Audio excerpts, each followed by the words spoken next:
ये उस काल की बात है जब अधर्म और अहंकार अपनी चरम सीमा पर पहुंच गए थे और सृष्टि का संतुलन डगमगाने लगा। पाताल की गहराइयों से उठा एक असुर जिसकी गर्जना ने स्वयं स्वर्ग को हिला डाला, महिषासुर। महिषासुर का जन्म असाधारण था।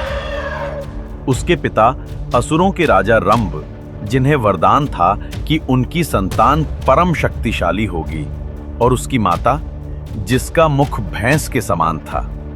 इसी संगम से उत्पन्न हुआ महिषासुर, जिसमें मानव और भैंस दोनों के गुण थे। वो चाहे तो मनुष्य का रूप ले लेता, कभी प्रचंड भैंस बन जाता, तो कभी शेर और हाथी का भी रूप धारण कर लेता।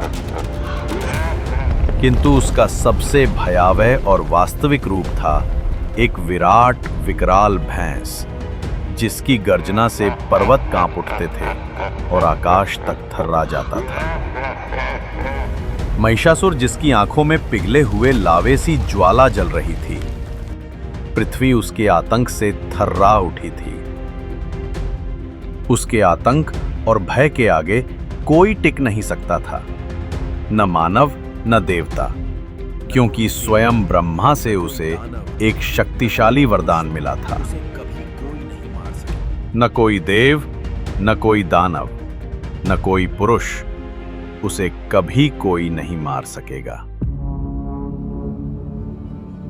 शक्ति के नशे में चूर महिषासुर ने देवताओं को उनके ही स्वर्ग से निकाल फेंका।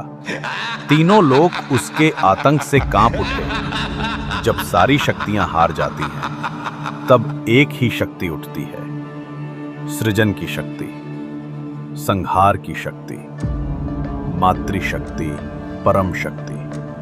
हताश देवताओं ने जग जननी की शरण ली, और फिर ब्रह्मा, विष्णु और महादेव की संयुक्त आभा से प्रकट हुई एक दिव्य ज्वाला,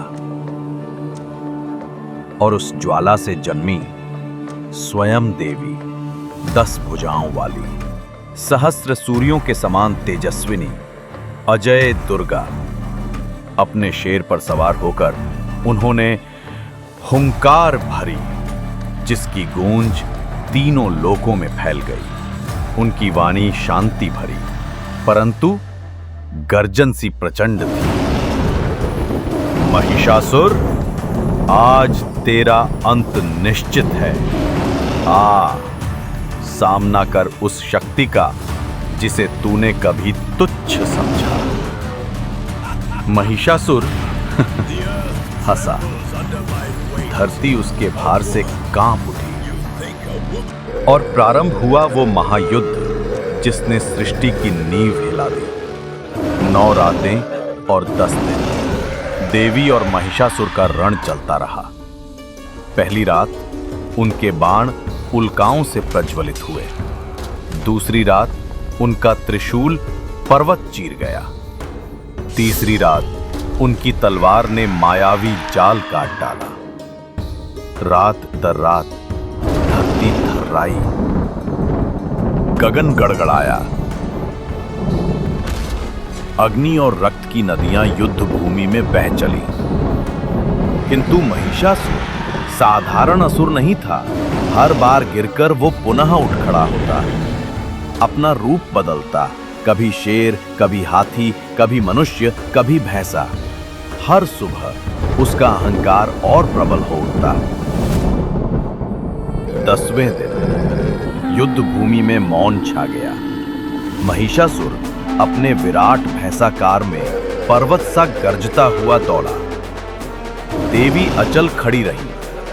उनका त्रिशूल वज्र सा वेगवान होकर उसकी छाती में धंस गया। महिषासुर तड़पा, रूप बदलता रहा, किंतु सब व्यर्थ था। देवी ने अपने चरणों से उसे भूमि पर दबाया और एक ही प्रहार में उसकी छाती चीर डाली। उसका आतंक सदा सदा के लिए समाप्त हुआ और उस 10वें दिन को विजयादशमी के रूप में मनाया गया। अधर्म का नाश हुआ। देवगण पुनः अपने सिंहासनों पर विराजमान हुए। स्वर्ग से पुष्पों की वर्षा हुई। सृष्टि उल्लास से भर उठी और सबने ये सनातन सत्य स्मरण किया। जब अंधकार बढ़ता है तब मां भी उठती हैं। वही शक्ति हैं, वही हैं दुर्गा हैं, वही हैं विजय की मूर्ति, वही जगजननी हैं।